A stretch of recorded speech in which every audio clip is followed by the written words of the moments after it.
Europe جیسے بدترین بدتہذیب معاشرے کے اندر بھی کوئی عورت کھڑے ہو کے یہ نہیں کہتی تھی کہ اس نے 25 سال پہلے مجھے سیکسولی ہراس کیا تھا. آج کہتی ہے, آج یہاں پر ہی آج کہتی ہے.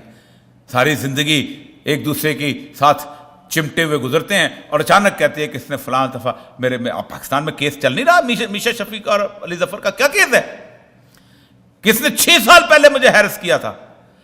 کہا نہیں, شرم اور حجاب جب تک اس سے چھینا نہیں جاتا. اس سارے 100 سال کے اندر شرم و حجاب کا عالم یہ تھا کہ وہ عورتیں جو کہ بالی ووڈ اور ہالی ووڈ میں بھی تھیں, وہ بھی اس بات کا تذکرہ کرتے ہوئے شرمایا جایا کرتی تھیں کہ ہم نے اپنی زندگی جو ہے اس کو گزارنے کے لیے اس طرح کے حالات سے گزری. مڈونا نے جب 1979 میں اس نے ایک فقرہ بولا تھا تو تف تف ہونے شروع کی تھی کہ I lost my virginity as a career move. میں نے اپنی کنوارپن جو ہے وہ اپنی زندگی کو بڑھانے کے لیے ضائع کیا. اور لوگ کہتے ہیں جی کیا ہے, یہ عورت نہیں ہے. لیکن اس 25-30 سال کے اندر اس عورت کو جو اس سارے طوفان کے اندر بھی آئی تھی, اس کو بھی غیرت کے معاملے کے اندر انہوں نے کہا نہیں, کھڑا کرو اس کو.